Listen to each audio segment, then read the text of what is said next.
You're listening to an Anazao Ministries podcast.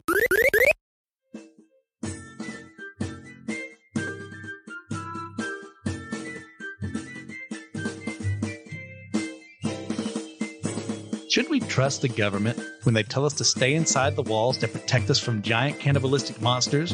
Or should we instead seek our freedom no matter the cost of that newfound knowledge? We're going to be finding out today on Systematic Geekology. We are the Priest of the Geeks. I am your host, Christian Ashley, on this dual YouTube and podcast episode for you all. I'm having a ton of fun. Like we've already had some pre-gaming heading on for this discussion. It's been a lot of great enjoyment on everyone's part here. So I am, of course, joined by my co-partner in crime, the co-leader of the rebellion against Joshua, Elizabeth Pang. Clyde, how are you doing, Pang? I'm pretty well. I'm glad to be here. Excellent. And we have, of course, the greatest Tolkien scholar of all time that will put Tolkien himself to shame. Nick, how you doing, Nick? Feeling pretty good. You know, Christopher Tolkien is dead now, so of course I have risen to take his place as the number one Tolkien scholar, as Christian said. So I'm feeling pretty good about myself. Excellent. And how could we have this episode possibly without the greatest co-host of all time, the podcasting titan himself, TJ Blackwell? How you doing, TJ? Great. Tired. Clumsy. Thank you for asking. Tired, clumsy. Excellent. He just busted stuff with his muscles. Yeah. And now that we It have happens. these great titans of Systematic Geekology, I'm going to ask you all, what have you been geeking out on? Valorant. Okay. New season? I don't know. I just started. Love Valorant. Great game. It's like Counter-Strike, but good. Okay. Next up. So if you like Pokemon Go, they released a new game similar, but not really, called Pokemon Sleep, where you monitor your sleep and you catch Pokemon and feed Snorlax. So that's pretty fun. I'm going to have to download that. Do it. Yeah. I will. And I am geeking out on some Tolkien stuff. I was just finished a book called Splintered Light, which is by a Tolkien scholar named Verlin Flieger. If you want to get a deep dive into the Silmarillion, highly recommend. And me, I just finished the main story for Chain of Memories, Kingdom Hearts. I'm now on Riku's side of things, so going through that right now, trying to platinum the whole game. I've never done that before. I've never had the patience to, but I'm going to get it done now. We're not here to talk about Kingdom Hearts, so Will, you can put your glass down. We're going to be talking, of course, about Attack on Titan. Now, this is a huge series. For those of you not in the know, it's also a series that has a ton of spoilers we'll be talking about today. So if you're interested in getting into it, I would recommend that for now, you guys just skip this episode and come back once you completed it. Unless you're someone like me who really doesn't care about spoilers and you can just get into stuff. I mean, do what you want. Like, you're the one listening. You get to choose. But for everyone out there who stayed with us and they don't know what Attack on Titan is, guys, can you help me explain what it is?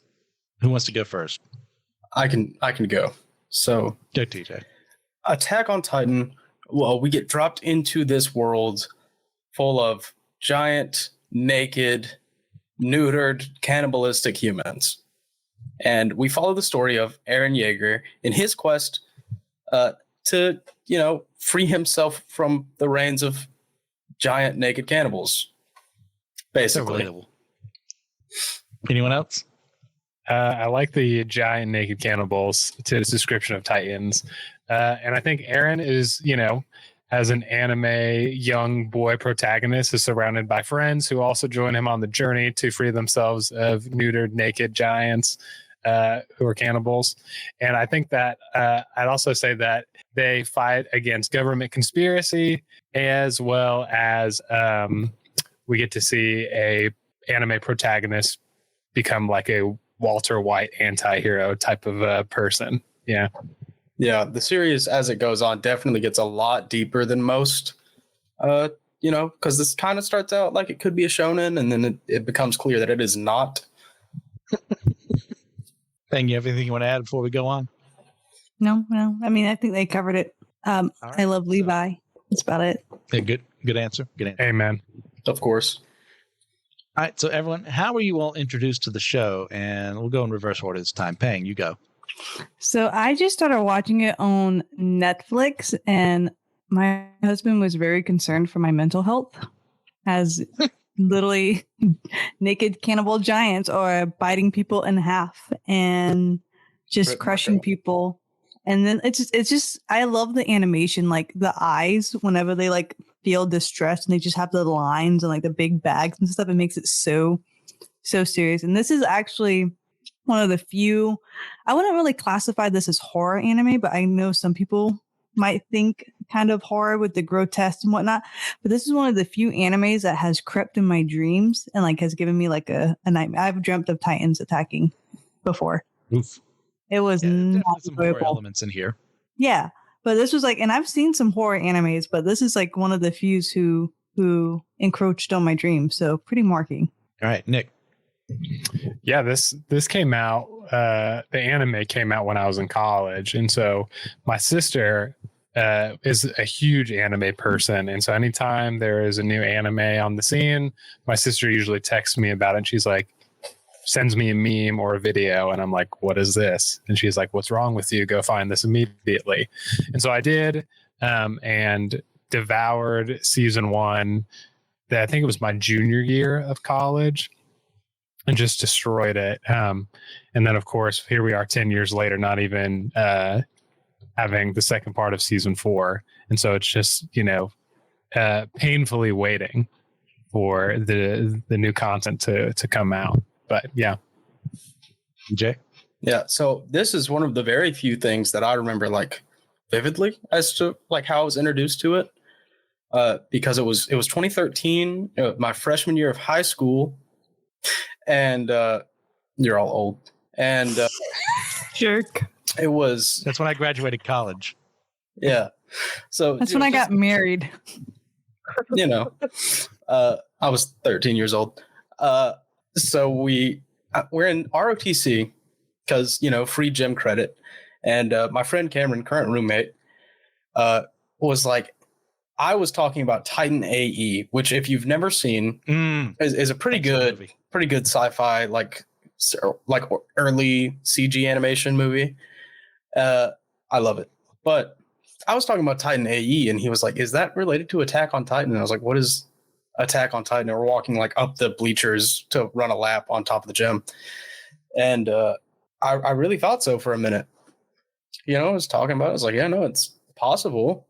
It was not. And then I watched Attack on Titan and kept up and started reading the manga and, became the Attack on Titan guy because I was reading the manga. So if people had questions, they would come to me and be like, "Hey, what does this mean?" I was like, "Read the book." But it was kind of like my re-entry into a slightly less casual anime watcher. Yeah, for me, I had heard of it before what I'm about to say released, but I hadn't gotten into it. It's like just that bare minimum of, wait, that's what it's about? No, I don't know yet. But then Team 4-Star released their abridged episode for Attack on Titan. And unfortunately, they only got to do one because the copyright strikes came down hard because Japan doesn't understand free use and parody rights over here. And I was blown away with how funny it was. And thinking, oh, this is obviously not a funny show. Well, let me watch the actual show. Watched it on Netflix. Fell in love with it immediately. Kept going, and I think around the second or third season, like, I can't wait. I have to just keep reading the manga. Got caught up to the manga. I have to wait, like with everyone else. And then got to the ending, and waiting on the ending for the anime right now. Yeah, So- can we have a brief side tangent on your favorite abridged series? Oh gosh, I mean, the easy answer is DBZA. Mm-hmm. Mm-hmm. I'm a big Sword Art abridged fan. Oh, that's a great one too. Yeah. They enhanced a very terrible story, in my opinion, to actually being funny and good. Yeah. Oh yeah. Any adaptation of Sword Art Online is going to be better than Sword Art Online. Yeah. Fully agree. Sorry, you SAO fans out there. All one of you. It's my friend Simon.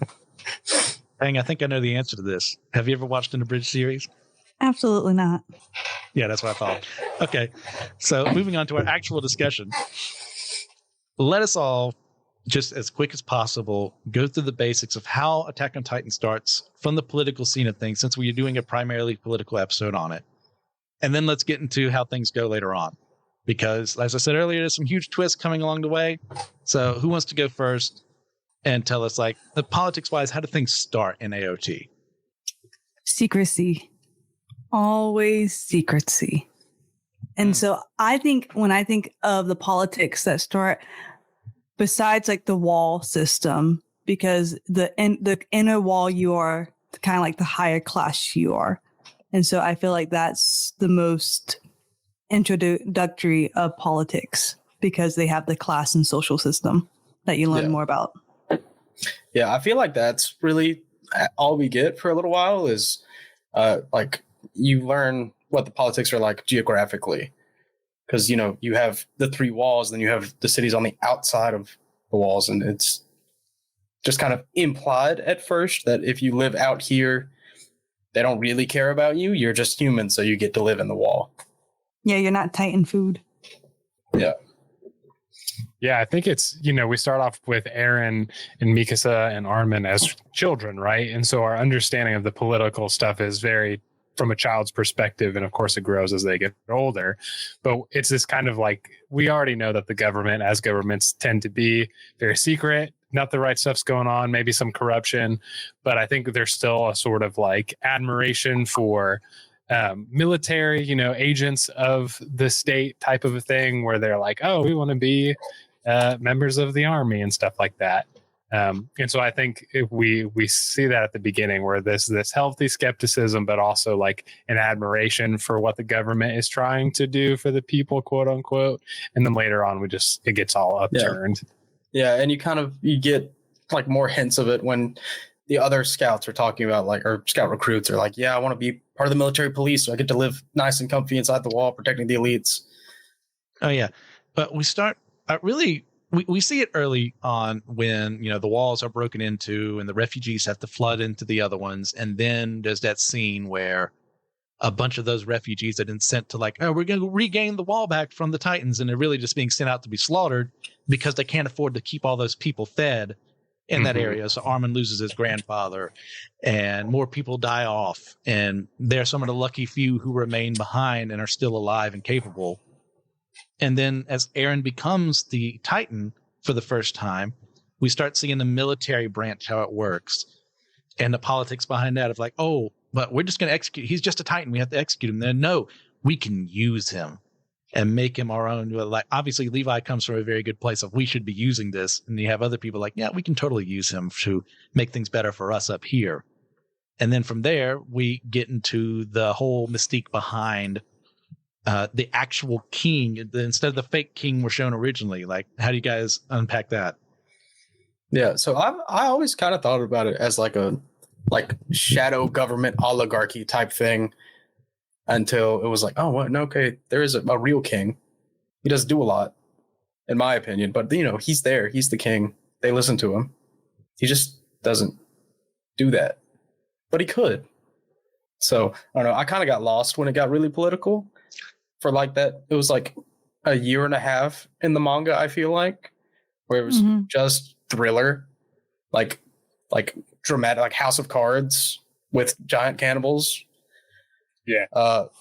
So in that area, I was getting kind of lost in the sauce for sure, because I was not politically poignant enough to really understand a lot of what was going on at the time, because I was 17. I was about to say you were like 16, 17 when the second season, third season. Youngin.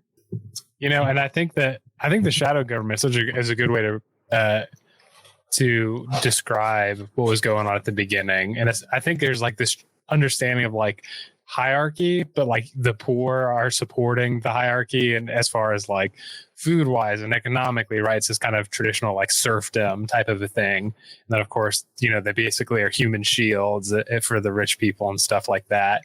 And then even with the religion too, like the religion of the wall, like I think the general populace, there's like a mix between skepticism of the religious establishment, as well as people who are like, oh, as long as we just like worship the walls and stuff, we'll be fine. And blasphemy is why we're dying. And then of course that very quickly, as we get to like the latter half of the first season, starts to like deteriorate as we learn more. And like you said, more people are seeing, you know, them being sacrificed for the rich and the king, fake king. Think anything you want to add? No, I think it was good. I'm waiting for us to get to the point of like everything was a lie. Because I feel like one day we're going to get to that point in our government. It's like everything we know is a lie. Cool. Well, let's get there. We have the false king we see at the very beginning of the series, and we find out no, it's actually Krista's dad. Yeah, Rod Rice. Who is not. No, she herself is not named Krista. Her name is actually Historia. She is part of that royal lineage herself. And then we'll get to how that will of the king works later on in this discussion. But the idea of, well, we need to repress things and keep people inside the wall. So anyone who attempts to break out, we're going to kill. So Aaron right now, you have to eat Aaron right now and kill him. And it's going to stop everything from happening. And let's go there real quick. Like, how do we feel about how that was handled? Skill issue on Rod's part. Yeah, I feel like Aaron should not have been as hard to take down as he was. 'Cause Disagree. he was just really? I feel like he's just but I feel like if more planning, they could have gotten him like cornered easier. But like, did you finish?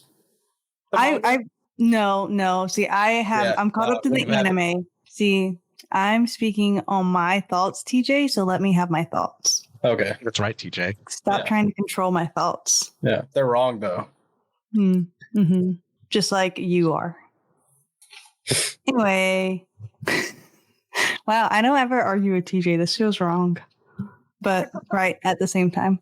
But the more I was talking about was like the fact that everyone is so ignorant and they think that they're the only like human race. Like they think like the whole society has been built on a lie. They don't know where the Titans come from, and they come from another area. So like these people who are living pretty much kind of not the Stone Ages, but like super like not developed at all. And there's pretty much like an early England across the pond, if you will. And they can have photographs, they have like carriages and whatnot.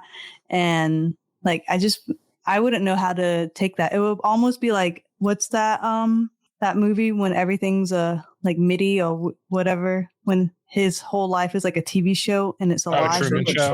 Truman Show. So I feel like it's almost like that. Like everything they ever known was a lie.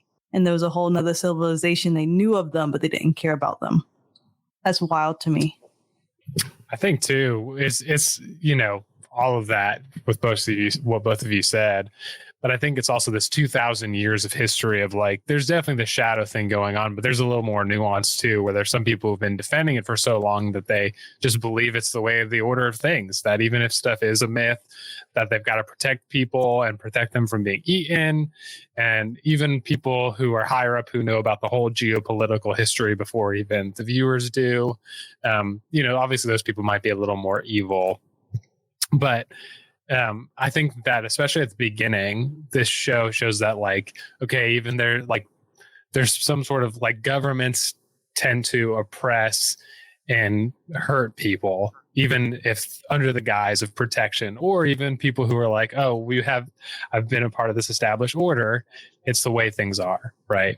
And I think that we see the will of the individual and resistance fighting for freedom right at the beginning. That shows that that's the power of like the Attack Titan, right? The Attack Titan's working on its own and like destroys everybody and goes through even till the last season too, and the last part of the manga where Eren is basically working on his own, even for fascist dictatorship, genocidal, maniacal reasons.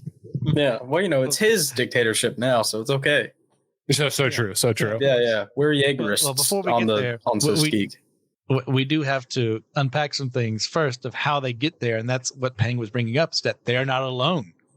Eren finally gets into his dad's basement and discovers the secrets. Not only is, because it's Attack on Titan and cannibalism is a thing that almost everyone does, he ate his dad and has learned from his memories there and unlocked them. It's like there's a whole world out there. They're not alone, and they hate their guts, and that's why they're isolated. And we finally get from Reiner's perspective, after failing to get everything he was supposed to do, going back to Marley, which is the nation that's really trying to get rid of Eldia, of the island of Paradise. Like, let's go there. Like, how do we all feel when that twist came in? Like, we see where Reiner is at. I never liked that guy. Oh my gosh. Did Joshua put a female filter on his face or something and like bring his bad opinions here? How dare you? I am getting heated right now. We're gonna have to take you off this show. Like, I think Reiner's just like one of the best characters in the series, especially by the end. Levi is the best character. One of, yeah, probably. But that twist was insane. Yes. Because I remember by that point, I was already reading the manga. And, to be stuck on the cliffhanger of seeing the ocean, I was like, great, awesome.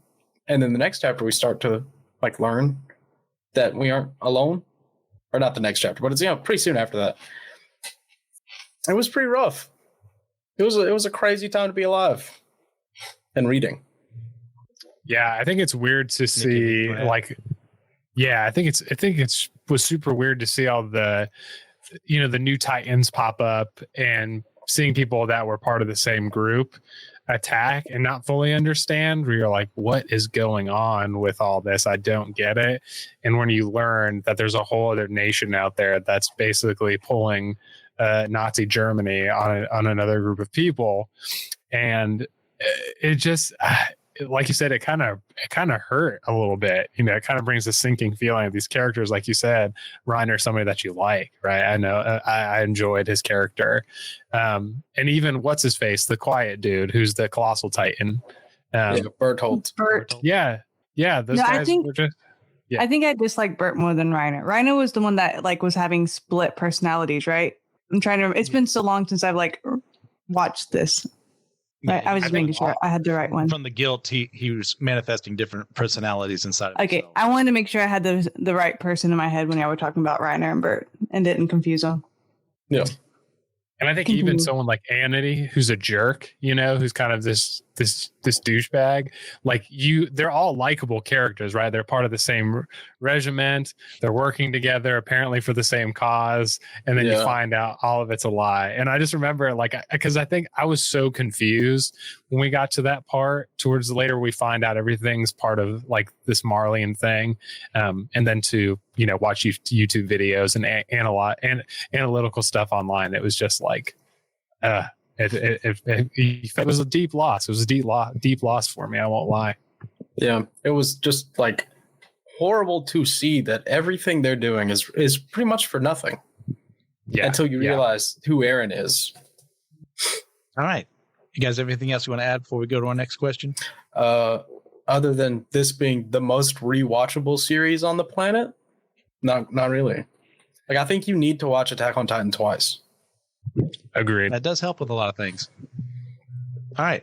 So next up, early on, we're shown, the three various paths that our cadets can take, our main characters here, during their military training. Those being, in the cadets, they have the military police regiment, which is the ones who guard the king, and only the top 10 get to even apply for that position of essentially safety and not being near any of the problems. And then we have the garrison, which is essentially the people around the walls who keep it maintained. And then we have the scouts, the one Eren has been wanting to pursue this whole time, the people actually out there in the trenches getting eaten by Titans day after day, but are actually keeping the people safe by trying to kill and like get rid of their numbers piece by piece. Like, what do we think of how these three choices, how are they portrayed within the series proper? So like everyone, okay, yeah, go ahead. No, I was going to say, I actually have a scout cloak at my work and I forgot it. So I'm very sad. But pretty much, I think Nick mentioned it earlier. Military police, that's like the comfy job where you just go on the inner side of the wall. So there's 3 layers. So Titans get into the innermost wall. Like it's never happened before. So the after the paycheck and the cush. And then the wall is just kind of like boring because once again, until the beginning of the episode, how many years has it been since like there was never a Titan breach? But then even then, like with the scout regiment, you saw at the beginning of them being lazy because Titans has never attacked. And because they were being lazy, they were getting slack on their training. And so when they did go out, they would come back injured and whatnot. So no one wanted to be a scout. And no one really wanted to, besides like a few select scientists, really wanted to understand the Titans or anything like that. Yeah, I think it's generally I think the whole military police thing is just horrible in general, because not only can, like, you aren't doing anything there, you're protecting rich people from nobody. Only the best 10 cadets can be military police each year. So, like, from their point of view, the best people they have are doing nothing, because that's who they care about. They care about themselves. They don't care if your regular lower caste folk get eaten. They don't care at all. They want the best, and they're going to get it. But I think in the series, it's kind of seen like people do this for their own comfort. Like, if you don't want to live, working like physical labor, join the Scouts. Try to be military police. If you can't get military police, try to be garrison. Do not try to be Scout. Yeah. I don't have anything to add, unless you have some commentary, Christian. No, I think we've hit it pretty much on the nails. That idea of, sure, military police would serve a function, and that, you do need to keep the people in charge safe. If there's ever a rebellion or people trying to like assassinate them. But really, it's for that sense of them abusing their authority, where they're supposed to be protecting the people around them. Instead, you see them along the way just like taking money from people and beating people they don't like, and say, oh, well, you're this part of the wall. You have no business being around me, the elite here. And there's that irony as well of like the best of the best is there when they should be on the front lines in the Scouts, like protecting people, but instead they're seeking after their own personal safety. And I think that says a lot about people in general. And I'm pointing fingers at myself here, and that we like to be safe and content. We don't like to be in the trenches. We don't like to be in the grime, and we just want to be comfortable. And there's nothing inherently wrong with being comfortable. It's when that's the only thing we seek that it becomes a problem, like it has. They've just gotten lazy. So when Titans do come, they're like next to worthless helping anybody. Yeah. I mean, even the garrison too, to an extent. Yeah. All right. Let's see. Next up, we have the walls were created, we find along the way, from actual Titans as well. That's our end of first season spoiler there for you, as that's chipped away in the battle with the female Titan. Like, this idea of the walls were being created to protect the people from the threat of the Titans. They're so massive, like nothing could possibly breach them until we get to the first episode. And like, people are safe. Like, we have the wallism religion. It's like we got to worship the walls. The walls protect us. It's a good thing. But then we also discover along the way the leadership doesn't want people to leave. Even they don't even want the Scouts to leave to an extent, because they want to stay isolationist. Like, what can we learn from how they enforce this isolationism in the walls? There's a great video that I watched from Wisecrack, and they did this kind of philosophical analysis of the show and the political stuff, and how the walls on Paradise are kind of structured and influenced and inspired by kind of World War II Germany, right? Lots of parallels and things like that. But there was a political philosopher named Carl Schmitt who was basically in charge of developing the political philosophy of Nazi Germany, and brought in like theology to create some sort of basically Christian nationalism to integrate with the type of Nazism that Hitler and other political leaders were going for. And so in order to keep the isolation is to develop an enemy, right? Even if it's a false one, to create this machine to build up, to collect power under the guise of safety and fighting a common enemy, which works very well psychologically, right? Lots of people still use that strategy, even in just regular everyday politics. And so the problem with that is that eventually, when there is a real threat, right, after all this redundancy and laziness, that the best are drinking wine all the time, getting fat. Even the wall guards too spend most of their time drinking. Is that when a real threat comes, whether it's was it curated by the government or not, like, people don't know what to do and people die, and it's people who are in the lower classes that quote unquote don't matter. And so eventually we see the rise of Aaron with these other people that are part of the lower classes to kind of fight against that. Yeah. Yeah, it's like a classic dehumanize, and then you can do whatever you want. Yeah. Thing. Thumbs up. Okay. For those of you listening and can't see the video, that was a thumbs up from Pang. Yeah, I completely agree in that sense of you can isolate your people, and then you can make them believe whatever you want. Because when they're not introduced to other concepts and ideas, it's easier to control. It's easier to say, hey, oh, this is the issue. We shouldn't go out because it's bad. And, well, it even works to their favor, too, because they know what Titans are. All they have to do is just look at the top of the wall and say, oh, I don't want to go out there with those things. Like, sure, I'm going to believe whatever my government says. Let me just do that. And you keep the people in line. Now, there's always going to be people fighting against that as soon as newer ideas are introduced, and that's the right thing in this situation. But it's that sense of, if I can keep you here, we can keep these ideas for us, and no one else exists anyway in their point of view, so why should I care about what's out there? And for me, studying history a lot, you get that period several times in U.S. history of isolationism versus like being basically the world cop. And like, how does America control those two things? Should they be one or the other? Should they be more nuanced there? And isolationism almost kept us out of the First World War and the Second World War.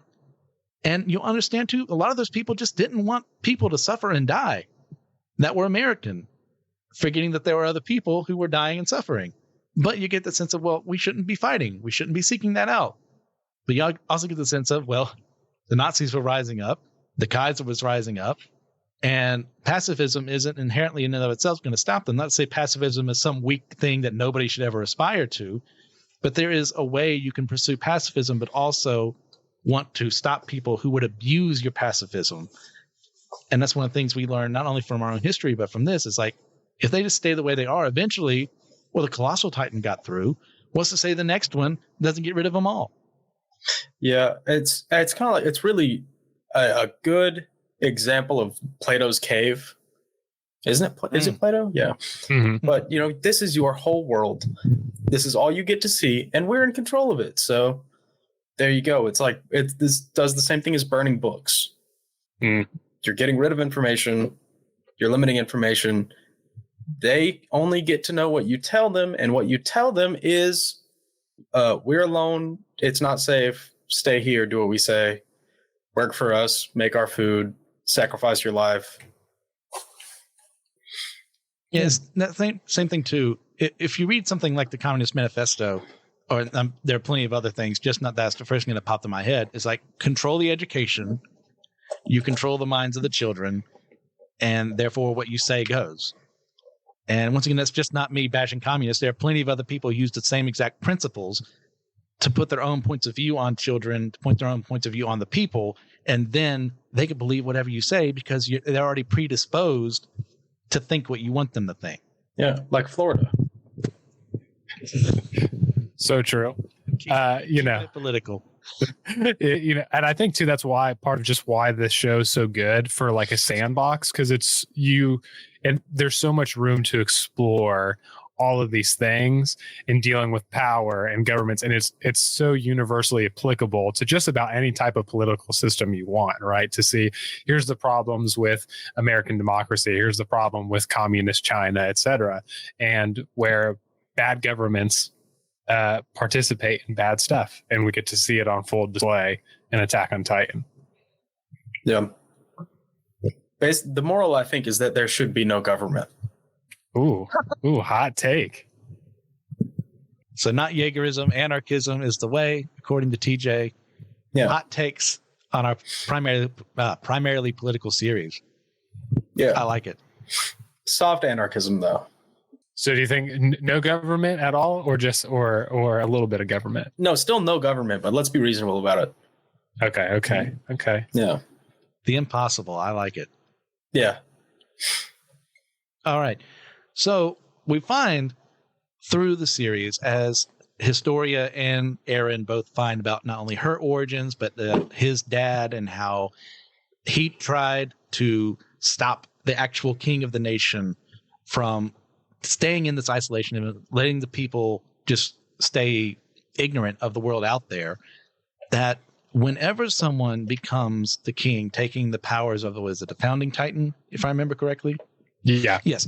When they, once again, cannibalism, have to kill the person who has the founding titan, then they become the leader.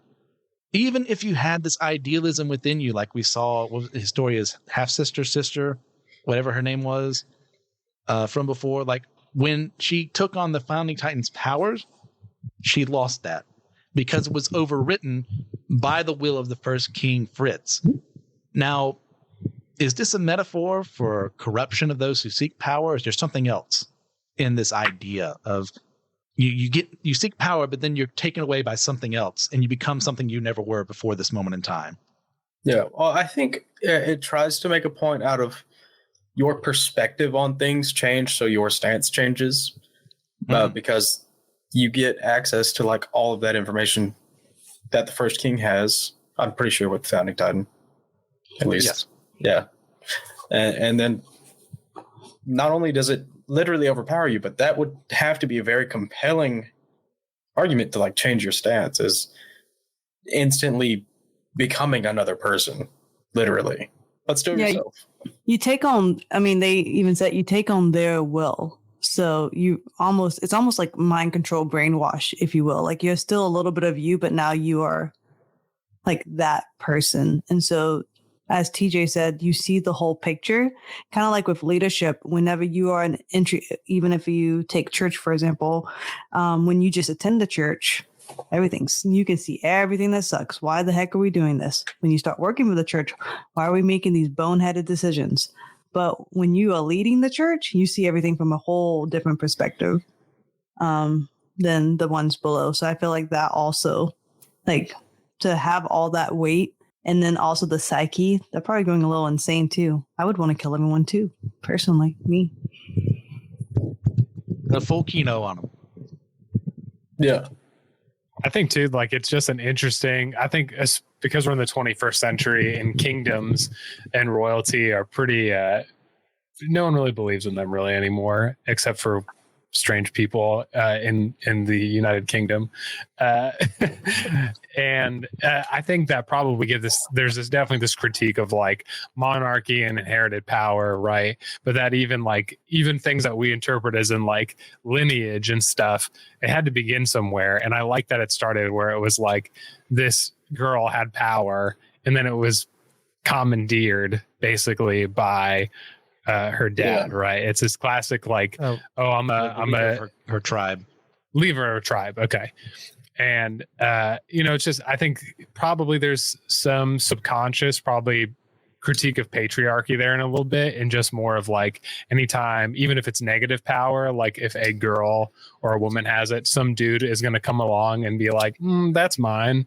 And I think that there's definitely some skepticism about monarchies in general, any type of power that's controlled in that way. And then, of course, taking power that belongs rightly to women in this point in history of this made-up world. Yeah. Yeah, and it's almost got like, yeah, no, our lineage is actually real. Like, this is the person with the power. Right. Stolen. Right. Mm-hmm.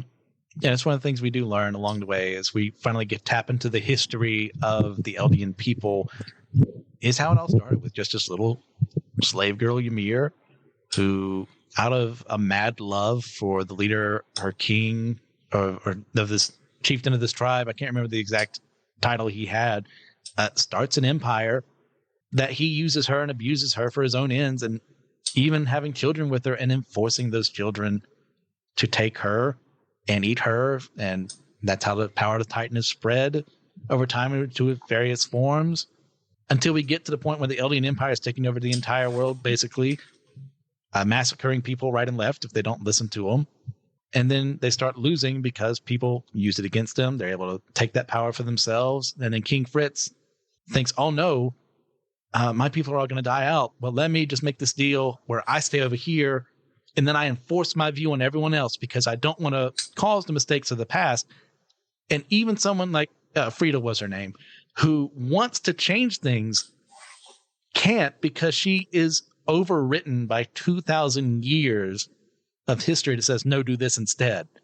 So even you want to fight against that. Well, what kind of person could fight against 2,000 years of this metaphysical energy that's telling you, no, you should do things this way instead? Yeah. Does anybody remember the significance of like how many Titan shifters there end up being? Because I feel like they said it and I don't remember, because there are 9 of them. I want to say it's 9.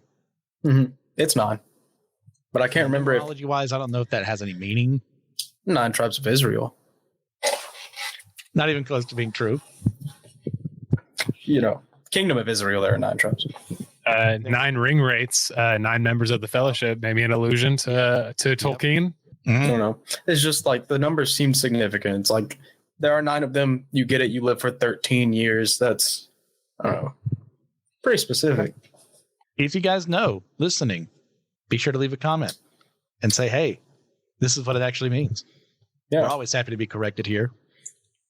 Yeah. Any huge numerologists, please. Now, 13 is kind of obvious, 13 being unlucky, but I don't know about 9. Yeah, I did a quick Google search and nothing concrete came up. All right, thank you. Man, I love it when something's up for interpretation. I mean, it has like mythology, like, but it doesn't say that's why. Just 9 represents so many things. Now, what we see as time goes on, we realize Reiner, Bertolt, and Annie were from a different nation outside of the walls, sent here to infiltrate, Eldia and kill the people inside the walls. And they're actually a minority in a nation known as Marley. That is essentially the rest of the world is kind of almost at a World War I era of technology, as opposed to like the medieval steampunky nature of Paradise. And following this reveal of who they are, we learn about Marley and their eternal war of attempted genocide against Paradise for the actions of the past. Like, how do we feel about how this is handled in the show? And are there any insights we can glean from it? I think it's handled really well, because we get to see, like, it gives us enough time in between finding that out and finding out about the shifters to have turned on them, to like no longer like Reiner and Bertolt and Annie. And then like, oh no, they're victims too. They are also victims of this regime.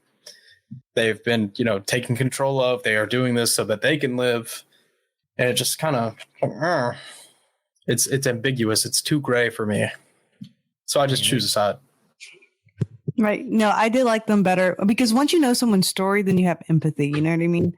So now you understand the why, and they didn't really we learn about pretty much their tainted blood. So even across the sea and Marley, you see the hierarchy and the government conspiracy. They're pretty much in, if you will, relating to Nazi Germany again, they're almost in a concentration camp. And so because they have tainted blood, the only way they can get any kind of status is if they work hard, pretty much almost to death, and are chosen to be one of the 9 Titans to be a military weapon. And so now, since we learned that, I like them a little bit more, but still, I'm like, you guys had the perfect, I know, I get it, they're brainwashed, but you had the perfect opportunity to start over and live your life, and you failed. I do, like, it's a good metaphor. I just feel like it falls apart a teeny tiny bit, because it is actually tainted blood. Like, no one else can turn into a Titan, just them. That's the only hole, though.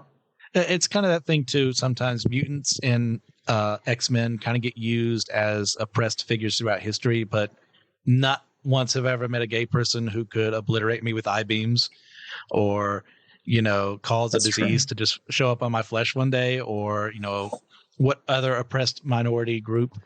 But at the end of the day, they still, in their own way, deserve to be represented, but it falls apart a little bit when you see a danger to humanity in that sense.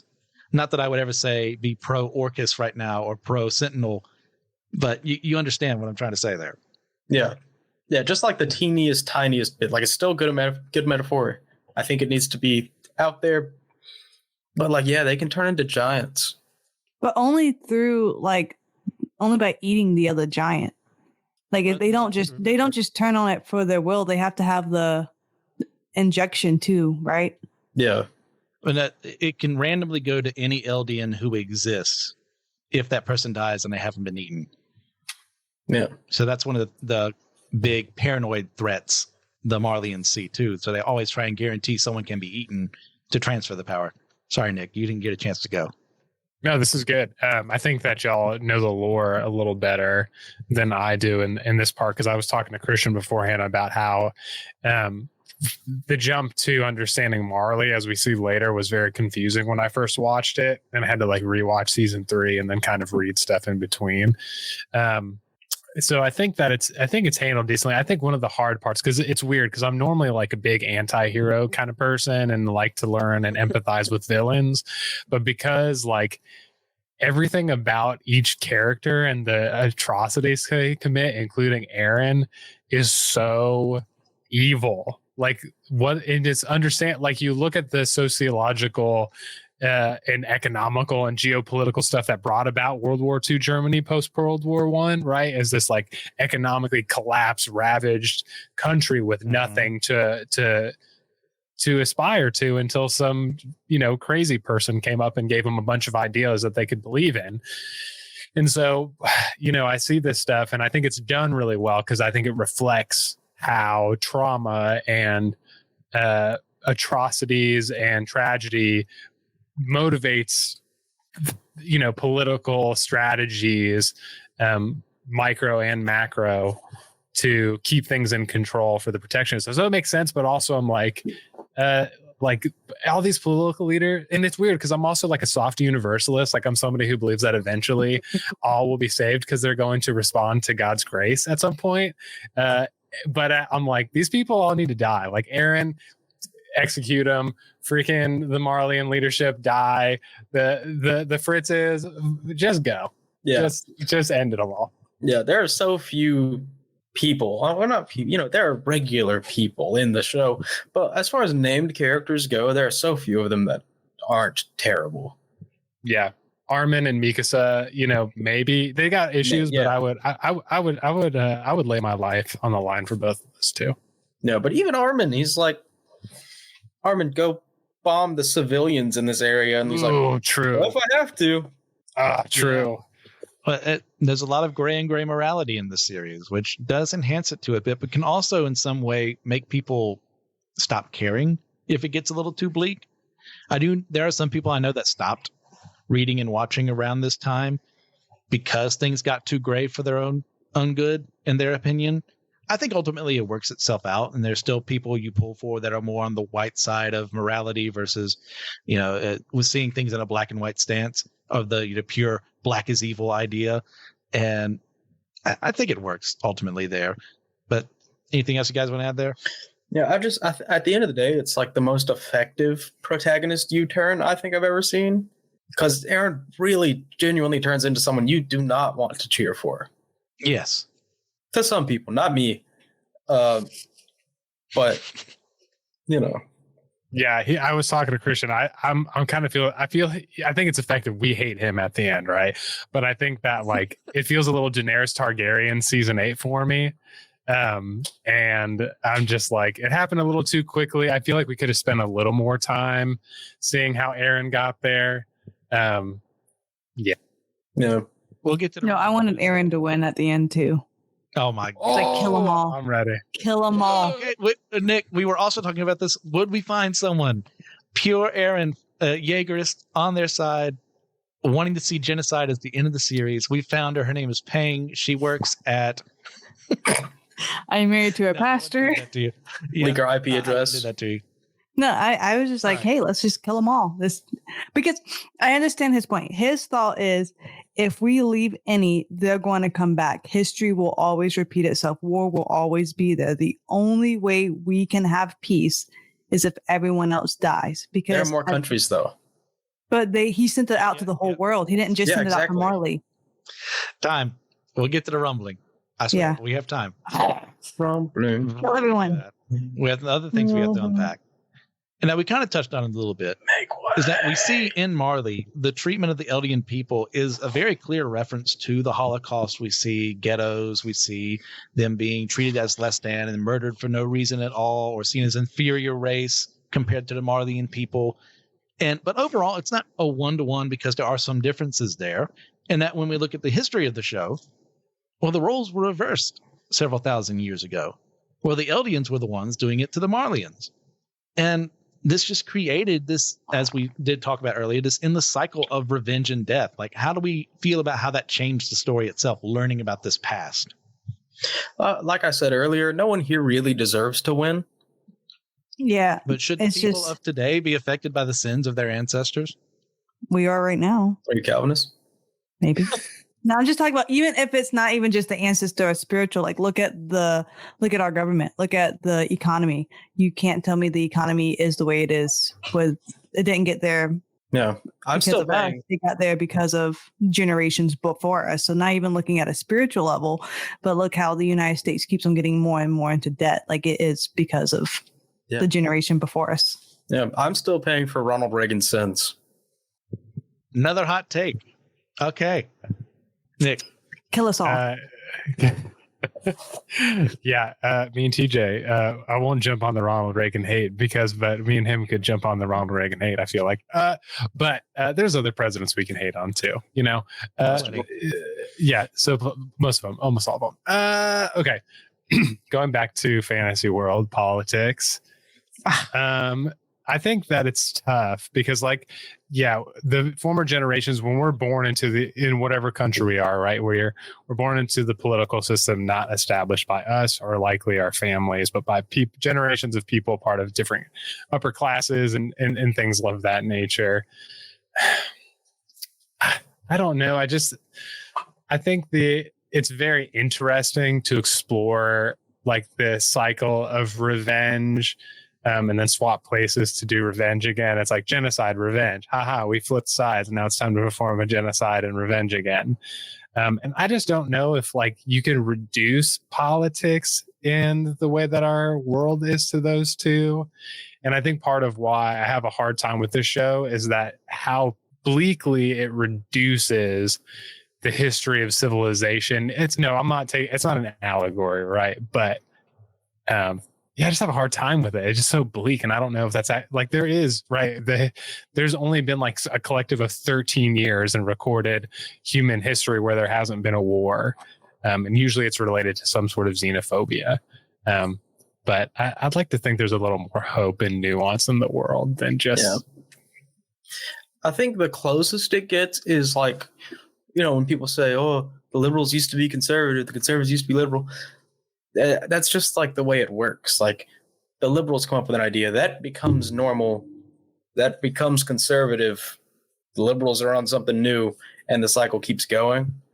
But that's not the same. That's just kind of what happens. I think what happened here is author kind of wrote himself not necessarily into a corner, but with this series, the idea of this being an endless cycle of revenge and death. Well, how do I wrap things up? And by killing them all. Yeah, we'll get to that, Pang.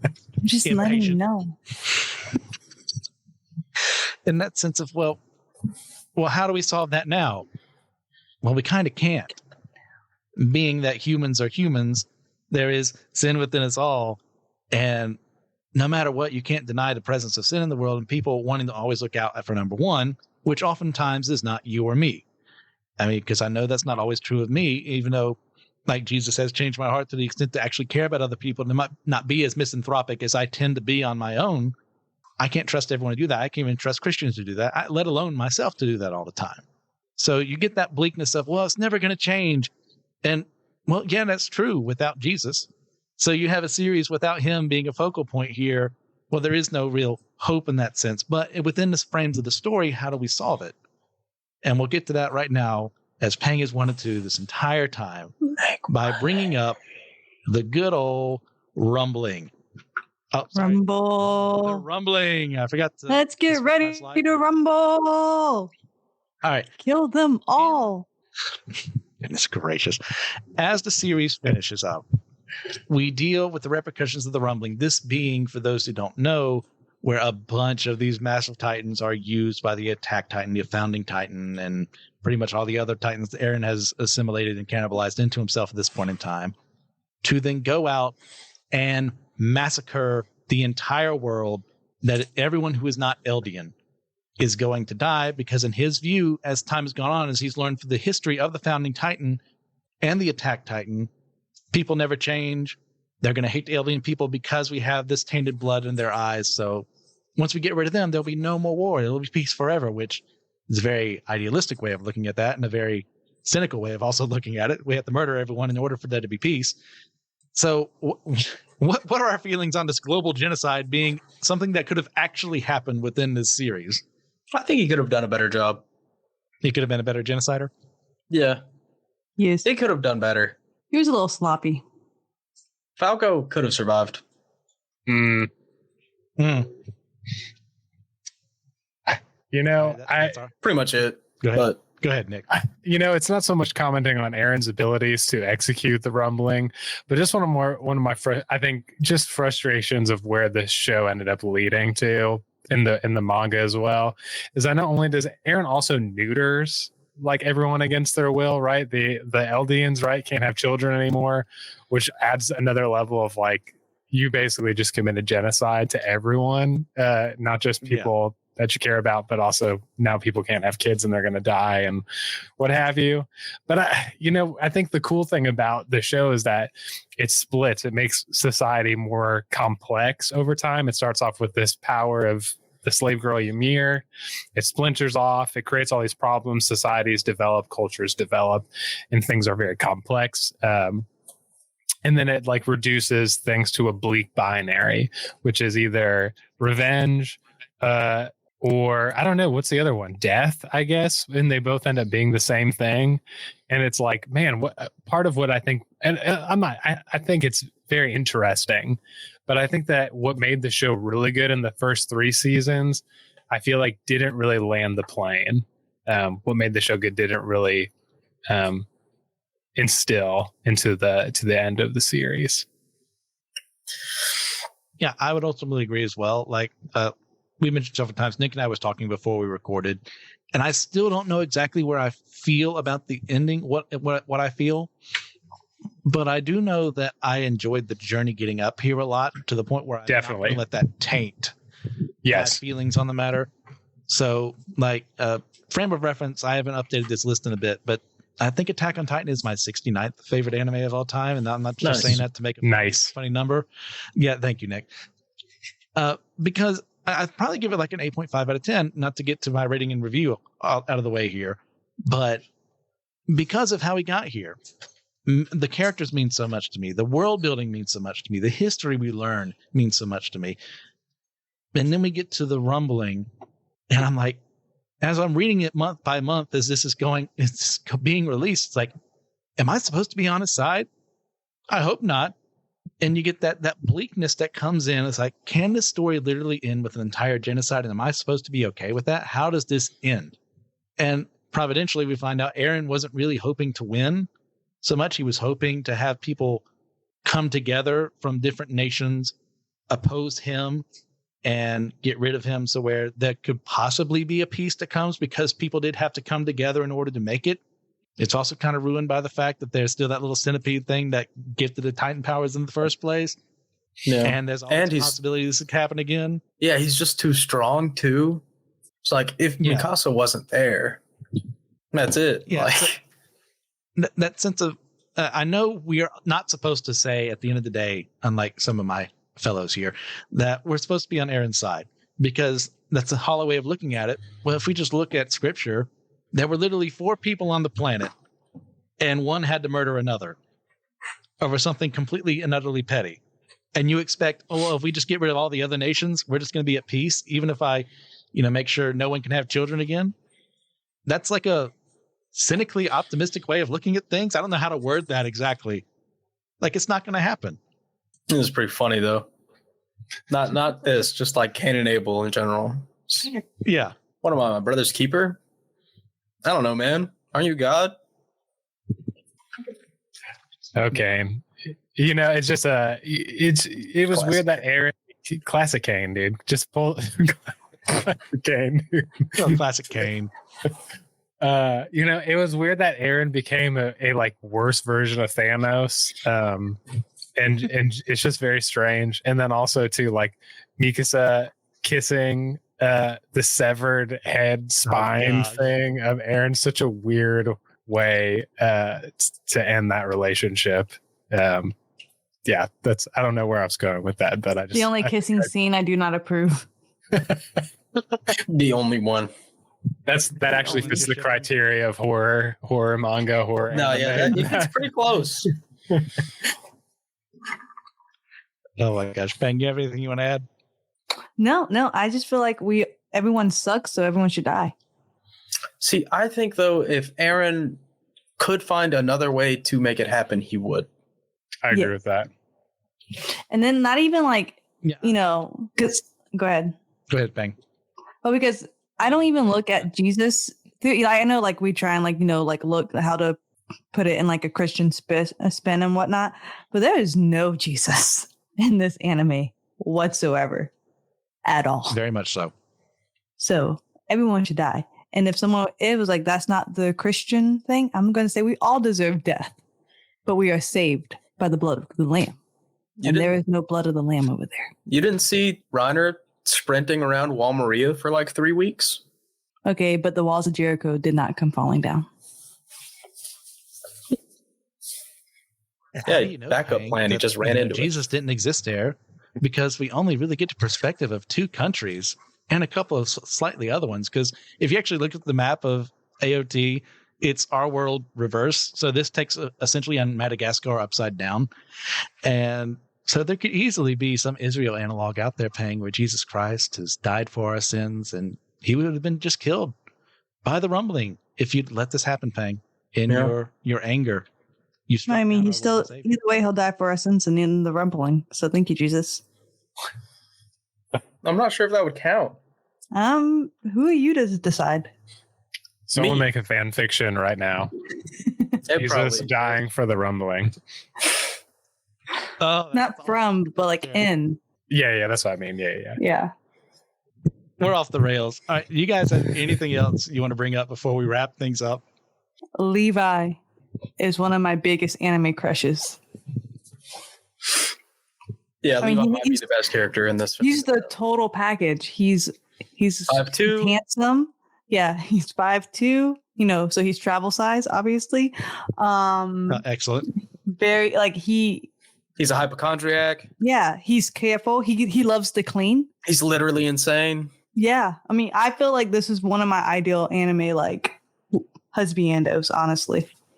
Okay, now we're on the topic. Might as well go on. Everyone's husbando and or waifu. Go. Levi, Mikasa. Oh, we're doing pairings. I like Annie. Annie, it's a good I feel one. like they could have used Annie a lot better too, because she's out of the crystal. Okay, and then what? I was so I was so angry when Potato Girl died. I can't think of her name right now. Sasha. I was like, that death got me. Like, I didn't really care about anyone dying, but when Sasha died, wow, I was so angry. Mine was Astoria. Good choice. She's waifu. Yeah, I'd probably also have to go Levi though. Mm-hmm. Levi and Annie. If we have to choose husbando, I'd probably go Erwin. Oh, Erwin's a good one. He's a sleeper. He sacrifices himself. He's a good guy. Yeah. Ish. Yeah. One of the best speeches in modern anime, at least. Oh, yeah. Better than Ronald Reagan speeches. Now that we get off the rails, we ended up on another track, went off of those rails. We are done with today's episode. Outside of the fact that we need to rate and review the show, kind of like I already gave him away. I'm kind of an 8.5 out of 10 overall. How about you guys? I would say 7.5. I know, TJ, because here's the thing. I loved it, but I hate how they did the final seasons in 4 parts. So that just made that. That's true. That made it lose a point. You know what I mean? It's like Attack on Titan final season. I'm like, this can't be the end. They're gonna Part 4. You're worth paying. Yeah, so it would have been like an 8.5, but Blu-ray. Literally they lost a point for that one. Season 4, part 1 for $50. Season 4, part 2 for $50, and you gotta just keep making that money. Paying. It kept on it's not even about the money for me. It's I would think it's over because I don't read the manga, and I'm like, there's no way, because I'm not thinking there's going to be a part 4 of the final. Well, read the manga. Well, Duh. No. He's held out for this long. She can keep waiting. Yes. And mad respect to the people out there who can, because I definitely couldn't. Yeah, Did you give your rating? TJ, and you haven't given. I have not. Probably, I feel bad giving anything less than a 9. So is it a 9? Yeah, it's gonna be a 9. But like, it's just done so well. At like through the build up to the rumbling itself. I'm not sure if there is better foreshadowing that I've ever seen in fiction, except for One Piece. That doesn't count. Goda is above all. Not fair to compare that. But yeah, I'd give it a 9. The story is so good for so long that it being, a sloppy-ish ending to some people is not enough to dissuade me from putting it in like my probably top 50, probably top 30. Okay. Yeah, I'm kind of, it's tough because I think as I've talked about it more, that I think that I dislike the last season more than when I started this episode, and it's not because it didn't ruin it. So I probably get a 7.5, but it's tough because the writing is one of the best writing of an anime slash manga in the past like 20 years, I'd say. It's so good. The mysteries are great. The twists are great. The characters are nuanced. The world building is crazy good. The world war applications are excellent. But man, it just feels like they did not stick the landing. Everything that made season 1 through 3 excellent, like I said, just reemphasize, they did not instill it into season 4. And then, of course, as Peng said, breaking it up into 4 parts for the anime is very strange. It is hard to get past that. Well, with that, viewers and listeners, we are done with this episode of Primary. Oh, go ahead, TJ. What's number 1, Christian? Legend of the Galactic Heroes. If we're talking manga and anime, it's 20th Century Boys. Levi is number 1 in my heart. Nerd. I'll go ahead and make that my recommendation, since we're going to go there and segue. 20th Century Boys. I was talking with Nick earlier. My favorite manga of all time. It needs an anime desperately. It's a sin against humanity that it does not. If you want some intrigue, you want to go across different periods of time, not time travel, but like seeing perspectives from the 1960s and 70s, then the 2000s, then 2015, and so on. You got to get into 20th Century Boys with some of the greatest writing ever. Like Naoki Urasawa is the true GOAT of manga. Sorry, Oda, I love you, love One Piece, but you're just can't hold a candle to him. So recommendations, people. Bold words. We're going for hot takes. I had to give mine too. I recommend slashing Christian's tires. If we all do it, no insurance company will take him. We all get a tire, so we just need one more person. No, everybody listening is going to slash a tire.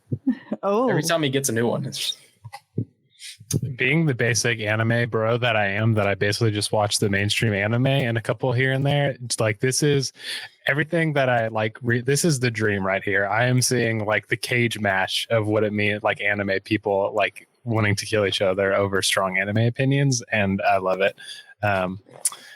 So thanks for being that for me. Recommendation on mine, I think it's Halloween time, spooky season.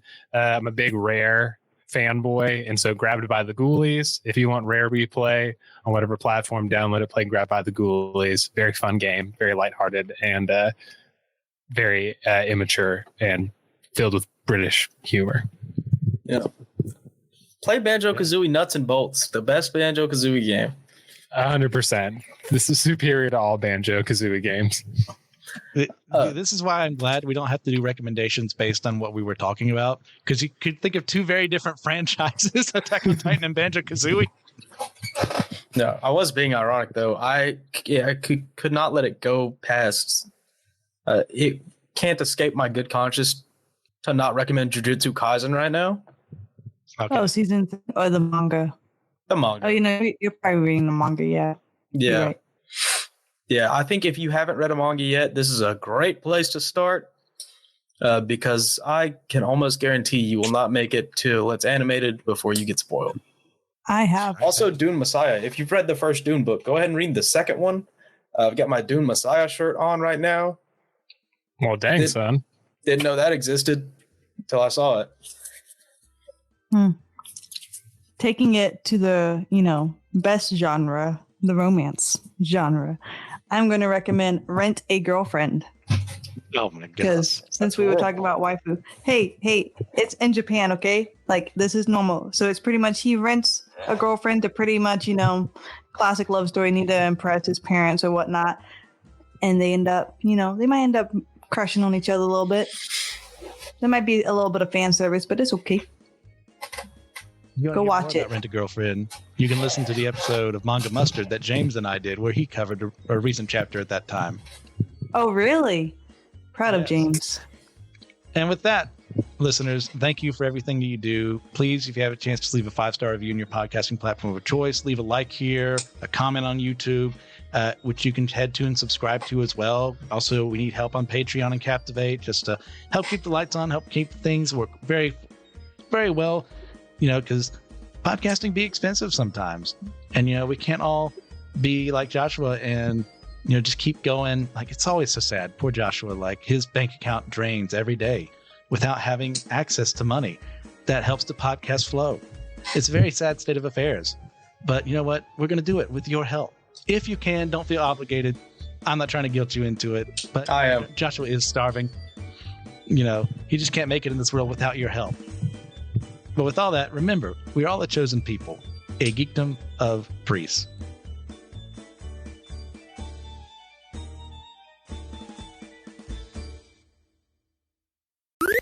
This was an Anazao Ministries podcast. If you enjoyed this show and would like to learn more about our network, be sure to check out the Anazao Ministries Podcast Network.